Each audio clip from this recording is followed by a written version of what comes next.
నమస్తే ఫ్రెండ్స్. రహదారుల రక్తపు దారుల రోడెక్కేది మన ప్రాణం పోవడానికి ప్రమాదాలకు కారణం అతివేగమా లేకపోతే ఇరుకైన రోడ్ల మాటేంటి? మద్యమే మరణానికి దారి చూపిస్తుందా? పోయిన ప్రాణాలకు పరిహారంతో న్యాయం జరుగుతుంది? ఒకసారి ఆలోచించాలి. ఒక నిరుపేద కుటుంబము తన ఒక్కగానొక కొడుకుకు పెళ్లి చేసి వారం రోజులు అవుతుంది.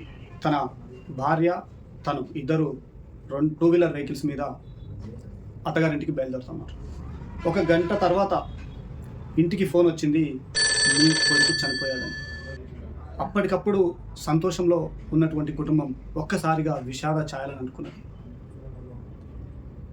ఏం చేయాలనో అర్థం కాని పరిస్థితి శోక సముద్రంలో మునిగిపోయింది. కట్ చేస్తే ఇద్దరు పసిబిడ్డలను ఎత్తుకొని బైక్ ఎక్కినరు. కొద్ది దూరం వెళ్ళేసరికి రోడ్ యాక్సిడెంట్లో ఇద్దరు చనిపోయారు. ఆ ఇద్దరు పసిపిల్లలు అనాథలైపోయారు. ఇట్లా ఎన్నో విషాద సంఘటనలు మనం చూస్తూ ఉన్నాం. ఓవర్లోడ్తో ఒక చిన్న గుంతను తప్పించడానికి ఒక భారీ టిప్పు వేసుకొని ముందరికి వస్తూ ఉన్నాడు. అటునుంచి ఎదురుగా ఒక బస్సులో ఒక్కొక్కరిది ఒక్కొక్క సంఘటన, ఒక్కొక్కరిది ఒక్కొక్క నేపథ్యం నుంచి వచ్చినటువంటి కుటుంబాలు. అందరూ కూడా నిరుపేద కుటుంబాలకు సంబంధించిన వాళ్ళు ఆ బస్సులో ప్రయాణం చేస్తూ ఉన్నారు. ఒక్కసారిగా వాళ్ళ కుటుంబాలకు దాదాపుగా ఆ యాక్సిడెంట్ వల్ల 19 కుటుంబాలు ఛిద్రమైపోయినాయి. ఎంతోమంది క్షతగాతులుగా మారిపోయారు.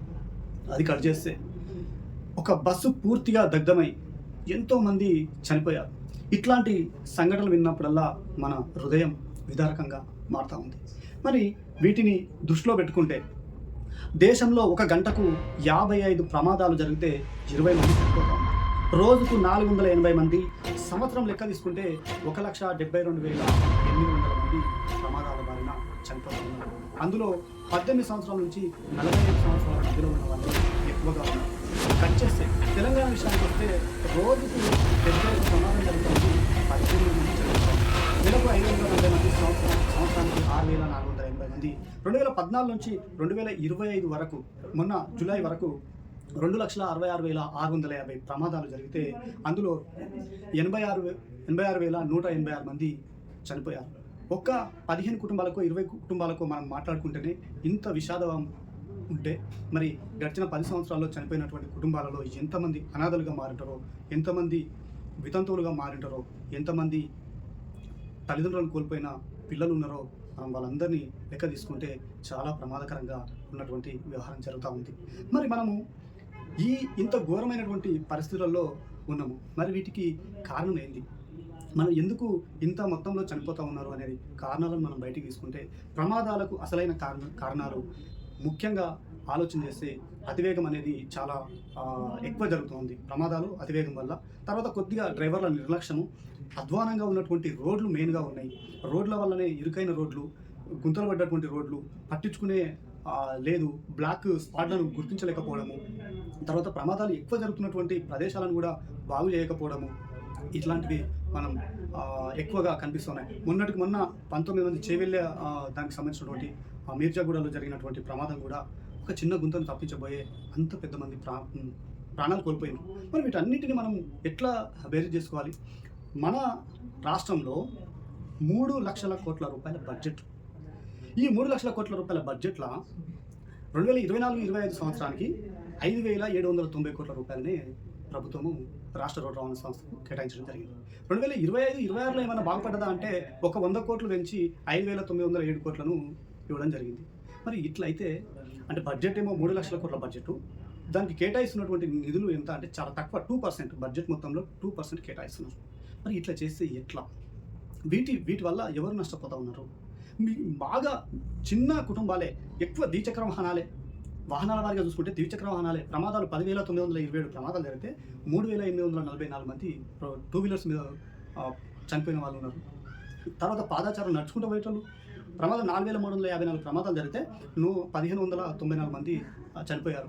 తర్వాత కార్లని, తర్వాత ట్రక్కులు, లారీలు, తర్వాత బస్సులు, పర్మిషన్ లేనివి, ఫిట్నెస్ లేనివి అన్నీ 15 సంవత్సరాలు దాటినటువంటి వెహికల్స్ని కూడా తీసుకొచ్చి నడుపుతూ ఉన్నారు. ప్రయాణికులకు ఎట్లా తెలుస్తుంది? ప్రయాణికులకు ఏం ఏం తెలుస్తుంది? వాళ్ళకి అసలు తెలియదు ఈ బస్సు ఎట్లా ఉందనేది. వాళ్ళ ప్రయాణం సేఫ్గా ఉందా లేదా అని మాత్రమే ఆలోచన చేస్తారు. కానీ ప్రభుత్వాలే వీటికి ఆలోచన చేయాలి. నిధులను ఎక్కువ కేటాయించాలి. 2% కాదండి, 10% కేటాయించండి. అభివృద్ధిలో భాగ్యం అవుతుంది. ఉచిత బస్సుల వల్ల లాభం ఏంది? ఒక కుటుంబంలో రేవంత్ రెడ్డి గారు మాట్లాడుతూ, ఒక కుటుంబంలో ఐదు నెలకు 4,000 నుంచి రూపాయలు మిగిలిస్తున్నాము, సంవత్సరానికి 60,000 మిగిలిస్తున్నాము. దీనివల్ల ఏం లాభం అండి? బస్సులు పెంచాలి కదా. 2024లో ఒక సంవత్సరం పరిపాలన పూర్తయిన తర్వాత మీరు చెప్పినటువంటి మాటలే వచ్చే 2 సంవత్సరాలలో 3,000 ఎలక్ట్రికల్ ఈవీ బస్సులు తీసుకొస్తామని అన్నారు. 3,000 ఎలక్ట్రికల్ బస్సులు కాదు, అర్జెంటుగా 10,000 బస్సులు తీసుకురండి. 10,000 నుంచి 20,000 బస్సులు తీసుకురండి. కానీ రోడ్లు సరిగా లేకపోతే దానివల్ల ఇట్లాంటి ఎంతోమంది పేద బిడ్డలు ప్రాణాలు కోల్పోతున్నారు. భవిష్యత్తు ఉన్నటువంటి వాళ్ళు, గొప్ప డాక్టర్లు, ఇంజనీర్లు కావాల్సినటువంటి వాళ్ళు, చదువుకోవాల్సినటువంటి వాళ్ళు, రెక్కాడితే డొక్కాడని వాళ్ళు బస్సులలో ప్రయాణిస్తున్నారు, ఆటోలలో ప్రయాణిస్తున్నారు. చిన్న కుటుంబాలే కదా ద్విచక్ర 2 వీలర్స్ తెచ్చుకునేది.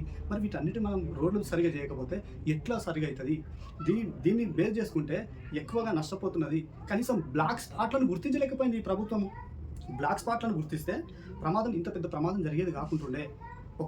ఆ చెవిల ప్రమాదం గురించి కాదు, రాష్ట్రంలో జరుగుతున్నటువంటిది, దేశంలో జరుగుతున్నటువంటివి, ఇవన్నీ చాలా ఇబ్బందికరమైనటువంటి పరిస్థితులు కనిపిస్తున్నాయి. కాబట్టి ఎక్కువ బడ్జెట్ను కేటాయించాలని కోరుతా ఉన్నాను. ఎక్కువ బడ్జెట్ను కేటాయించాలి.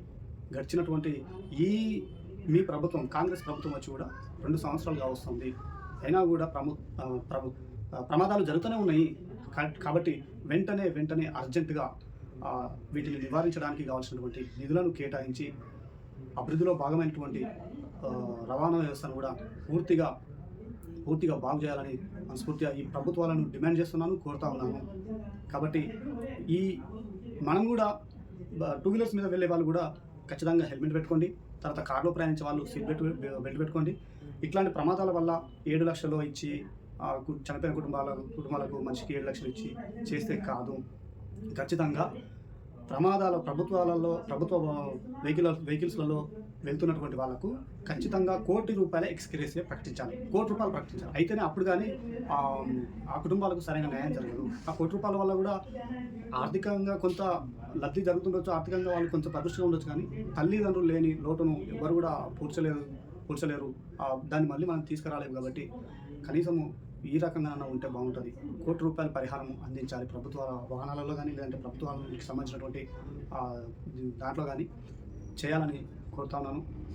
ఈ ఛానల్ని ఖచ్చితంగా సబ్స్క్రైబ్ చేయాలని కోరుతా ఉన్నాను.